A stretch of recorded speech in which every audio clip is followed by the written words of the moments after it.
নমস্কার বন্ধুরা, শ্রাবণী রান্নাঘরে আপনাদের সবাইকে স্বাগত জানিয়ে আমি আবারও একটা রান্নার ভিডিও নিয়ে আপনাদের সামনে চলে এসেছি।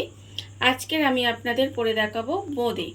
তাহলে চলুন এই বোঁদেটা আমি কিভাবে বানাই সেটা আপনারা একবার দেখে নিন।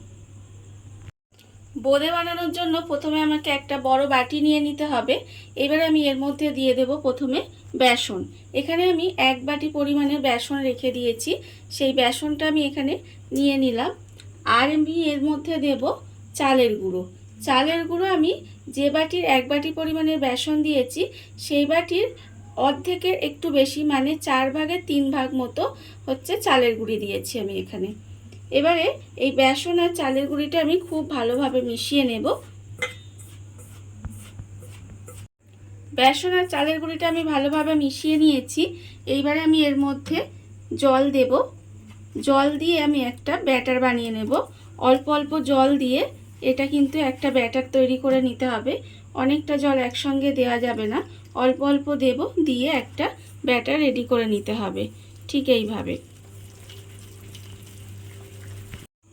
ব্যাটারটা আমার এখানে রেডি হয়ে গেছে। দেখুন ব্যাটারটা আমার ঠিক এইরকম হয়েছে। এইবারে আমি এটাকে ঢাকা দিয়ে 15 মিনিটের মতো রেস্টে রেখে দেব। ব্যাটারটা আমি ততক্ষণ 15 মিনিটের মতো রেস্টে রেখেছি। এইবার আমি রসটা বানিয়ে নেব। তার জন্য আমি গ্যাসটা অন করে একটা কড়া বসিয়ে দিয়েছি। এইবার আমি এর মধ্যে দিয়ে দেব 1 বাটি পরিমাণে চিনি। 1 বাটি পরিমাণে আমি চিনি দিয়ে দিয়েছি। এইবার আমি এখানে 1 বাটি জল দিয়ে দেব। দিয়ে এইবারে খুব ভালোভাবে ফুটিয়ে নিতে হবে যতক্ষণ না চিনিটা গলে যায়।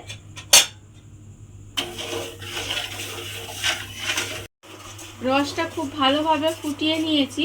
ফুটিয়ে নেওয়ার ফলে দেখুন চিনিটা কিন্তু একেবারে গলে গেছে। এইবারে আমি আরেকটু ভালোভাবে ফুটিয়ে নেব। চিনির রসটা কিন্তু আমি আবারও কিছুক্ষণ ফুটিয়ে নিয়েছি। চিনির রসটা খুব পাতলাও হবে না, আবার একদম যে ঘন সেটাও কিন্তু হবে না। এইভাবে হাত দিয়ে দেখবেন সবে চিটচিট করবে, সেরকম অবস্থায় কিন্তু রসটা নামিয়ে নিতে হবে। আমি রসটা এবার নামিয়ে আলাদা করে রেখে দেব। চিনির রসটা আমি আলাদা করে রেখে দিয়েছি। আর অন্যদিকে গ্যাসটা অন করে একটা কড়া বসিয়ে তাতে তেল গরম করতে দিয়েছি। আর এখানে আমি দেখুন ব্যাটারটা কিন্তু এখানে 15 মিনিট হয়ে গেছে। ব্যাটারটা আমি এবারে আপনাদের দেখাবো ঠিক কীরকম হলো। ঠিক এইরকম কিন্তু ব্যাটারটা রেডি করতে হবে। আবারও কিন্তু আমি ব্যাটারটা খুব ভালোভাবে একটু ফেটিয়ে নেব। ফেটিয়ে নেওয়ার পর এবারে এখানে আমার তেল গরম হয়ে গেছে। আর গ্যাসটা কিন্তু এই সময় আমি হাই টু মিডিয়ামে রেখে দেব।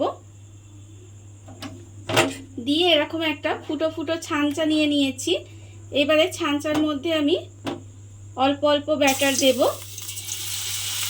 দিলে দেখবেন সুন্দরভাবে কিন্তু বোঁদেগুলো আপনাদের রেডি হয়ে যাবে।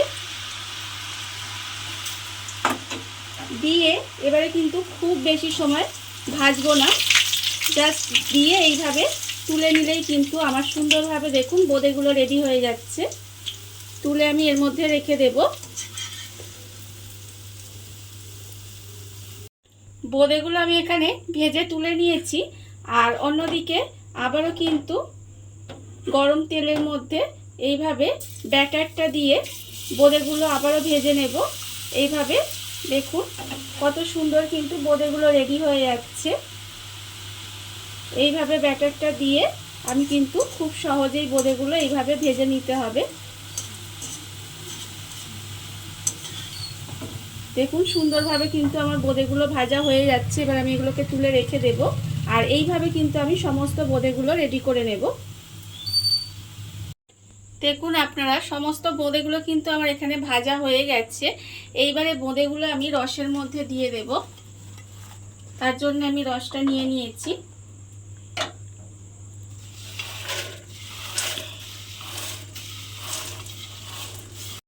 বোঁদেগুলো আমার রসের মধ্যে দেওয়া হয়ে গেছে।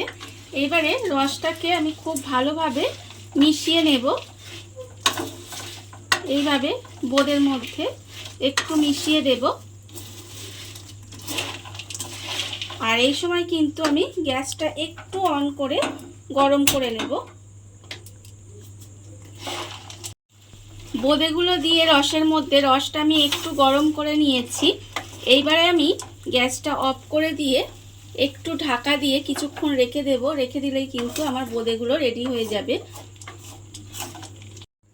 দেখুন আপনারা বাড়িতে থাকা কত অল্প উপকরণ দিয়ে কত সুন্দর একটা বোঁদে তৈরি হয়ে গেছে, আপনারা দেখতেই পেলেন।